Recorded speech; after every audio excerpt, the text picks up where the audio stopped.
ஓம் ஸ்ரீதாரா நேயர்களுக்கு வணக்கம். இன்னைக்கு நம்ம பார்க்க போறது ஒரு ஆகர்ஷண மந்திரம். யூஸ்வலா ஆகர்ஷண மந்திரம் அதுல எண்டில் நம வராது, வசத் அப்படின்னு வரும் இல்லையா? சம்திங் தட் நீ ஆகர்ஷ பண்றதுக்காக பியூட்டிஃபுல் ஆடி கார் வாங்கணும், இல்லை ரோல்ஸ் ராய்ஸ் வாங்கணும், அந்த மாதிரி ஒரு ஆசை. அதாவது ஆசைப்படுறதுல ஒன்றும் தப்பு இல்லை.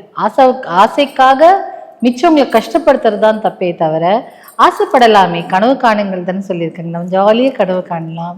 பெரிய வீட்டில் இருக்கிறோம், உங்களுக்கு என்ன சந்தோஷமோ ஜாலியாக இமேஜினரி வேர்ல்டில் சூப்பராக ஹாப்பியாக இருக்கலாம் இல்லையா? ஸோ ஆகர்ஷண மந்திரம் தான் இப்போ நம்ம பார்க்க போகிறோம்.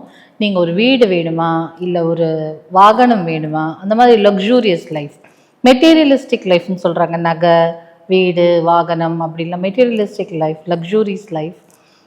சுக்கரன் சுக்கரதசை அடிச்சுட்டு சொல்கிறாங்க இல்லையா? அந்த மாதிரி நிறைய லக்ஸுரி லைஃப் வாங்கணும் அப்படின்னு நீங்கள் இப்போ ஃபார் எக்ஸாம்பிள் உங்களுக்கு ஒரு கார் வாங்கணும், நல்ல ஒரு எக்ஸ்பென்சிவாக ஹை எண்ட் கார் வாங்கணும் அப்படின்னு இருந்ததுன்னா, அதை நினச்சிட்டு முடிஞ்சால் 1,00,000 தடவை பண்ணால் இன்னொன்று நல்லாயிருக்கும்.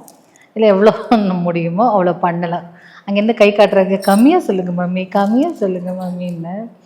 ஸோ எனிவேஸ், எவ்வளோ வரைக்கு முடியுதோ நீங்கள் அவ்வளோ சொல்லலாம். அந்த மந்திரம் ஓம் ஐம் ஹ்ரீம் ஸ்ரீம் பத்மாவதி மம நிஜ வாகனம் தேஹி தேஹி ஸ்வாஹா. இது சொல்லிட்டு நம்ம என்ன சொல்ல போகிறோம்னா, பத்மாவதி வசத் அப்படின்னு சொல்ல போகிறோம். வசத்னால என்ன சொல்ல போகிறோம்?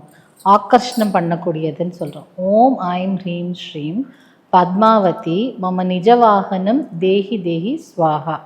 நம்ம சொல்கிற இந்த மந்திரத்தை சுவாகா தேவி கொண்டு போய் நம்ம பத்மாவதி தாயார்கிட்ட கொடுத்துருவாங்க. பத்மாவதி தாயார் பத்மாவதி வசத் அப்படின்னு சொல்கிறோம் இல்லையா? ஸோ அப்போ பத்மாவதியும் நம்மளுக்கு ஒரு அட்ராக்ட் ஆகி வருவாங்கங்கிறது தான் மீனிங். கண்டிப்பாக நீங்கள் இந்த மந்திரம் ஏதாவது ஒரு சங்கல்பம் எடுத்துக்கோங்க. 10,000 தடவை சொல்கிறேன், 1,00,000 தடவை சொல்கிறேன். நானா 1,00,000 தடவை சொல்லுவேன். பட் அங்கேருந்து தேன்மொழி கொஞ்சமாக சொல்லுங்க மாமி அப்படி சொல்கிறா. ஸோ அதனால் கொஞ்சமாக சொல்கிறேன். 10,000 தடவை அந்த மாதிரி உங்களுக்கு முடிஞ்ச அளவுக்கு சொல்லி பார்த்து, உங்களோட ஆசை என்னவோ பெரிய பங்களா வாங்கணும், இல்லை ஈசிஆர் ரோட்டில் ஒரு பீச் ஹவுஸ் வேணுமா தேன்மொழிக்கு. ஸோ அந்த மாதிரி பீச் ஃபேஸிங் ஹவுஸ் அந்த மாதிரிலாம் வேணும்னு நினைக்கிறவங்க, லக்ஸூரியஸ் லைஃப் வேணும்னு நினைக்கிறவங்க இந்த மந்திரத்தை ஜபம் பண்ணலாம், பத்மாவதி தாயாரை நினைச்சு.